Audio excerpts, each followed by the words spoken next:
L'histoire commence avec un père en mission pour enquêter sur des artefacts. Sa jeune fille Natsume l'accompagne par goût de l'aventure. Mais les choses ne se passent pas comme prévu pour Natsume. Elle perd son père et son bras droit. Malgré tout, elle survit et rêve de se battre et de faire la différence. Natsume est sur le point de quitter l'école et d'accepter un poste de tankiste pour soutenir les Gears qui combattent les monstres appelés Gadol.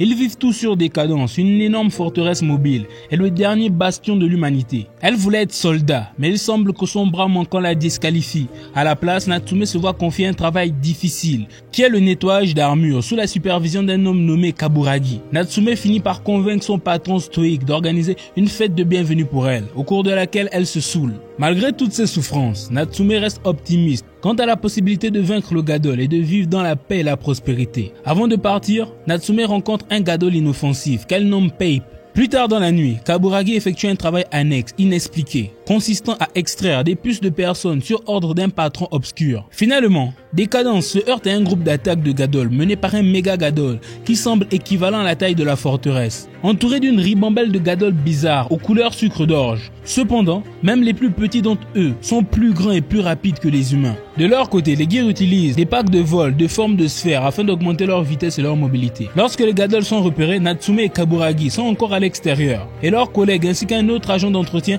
finissent par tomber du côté de la forteresse. Ils tombent accompagnés de débris provenant de la forteresse, ce qui rend la bataille qui se déroule en contrebas encore plus difficile. Cette bataille ne semble d'ailleurs pas très bien se dérouler lorsque Kaburagi arrive avec Natsume. Mais il s'empare de l'équipement de l'un des Gears morts et se met à tuer les plus petits Gadol, avec une Natsume nauséeuse et attachée derrière lui. Dans un centre de commandement de haute technologie, le général Minato demande à son équipe de procéder à un certain nombre de vérifications et d'effectuer des manipulations complexes qui transforment la forteresse en un gigantesque canon de frappe en forme de poing. Une fois le canon chargé, ils attendent que le Gadol soit le plus proche possible avant de tirer et de tuer le monstre. Plus tard, nous voyons une ville qui ressemble à un sous-marin avec de nombreux cyborgs, tandis qu'une voix les félicite d'avoir vaincu l'ennemi. C'est en fait la réalité de Kaburagi. Sa forme humaine n'est qu'un avatar et Décadence n'est qu'un immense centre de divertissement géré par la toute puissante et solide Cake Corporation. Les Gears sont tous comme lui, des êtres robotisés qui jouent à Décadence avec leur avatar pour acquérir de l'expérience et viser le premier rang.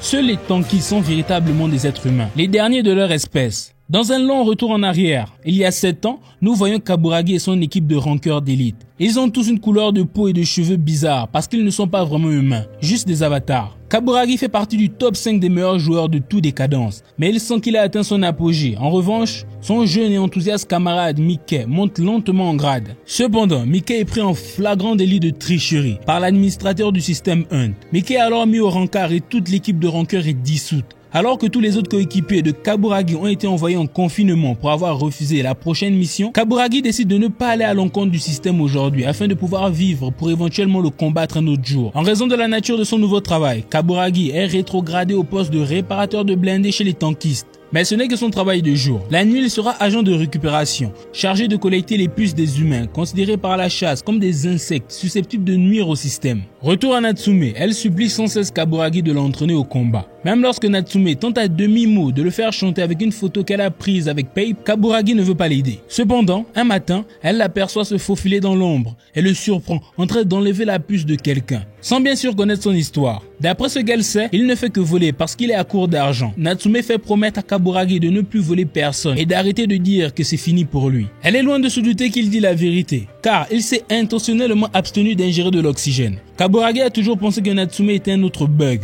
mais lorsqu'il scanne son visage, il ne trouve aucune donnée parmi la population actuelle des tankistes. Et une recherche plus approfondie révèle qu'elle a été rapportée comme décédée lorsque son père est mort et qu'elle a perdu son bras. Cela signifie qu'elle n'est pas seulement un bug dans le système, mais qu'elle échappe aussi au contrôle en raison de l'absence de puce. Il finit par ingérer l'oxygène. Lui reconnaissant le mérite de l'avoir sauvé d'une mort prématurée, il accepte de l'entraîner et lui fait visiter l'intérieur de la forteresse. Natsume ne laissera pas les échecs se succéder, ni ses camarades l'empêcher d'apprendre à surfer sur la vague des zones Gadol. Kaburagi revoit même la vidéo de l'entraînement de Natsume et remarque que son bras artificiel rudimentaire met trop de temps à ajuster son appareil volant, ce qui pourrait s'avérer fatal dans un vrai combat contre des Gadol plus coriaces. En plein milieu de l'examen de la vidéo, il est contacté par Eugene qui se demande pourquoi il n'a pas traité de bug depuis 13 jours, 7h28 minutes. Yuji montre la représentation de l'histoire du monde, dans laquelle les cyborgs ont fini par supplanter les humains en tant tant qu'espèce dominante sur Terre, ce qui implique que le fait de ne pas contrôler les bugs ont conduit à la chute de l'humanité. Lorsque Kaburagi replonge dans son avatar humain, Natsume est à sa porte,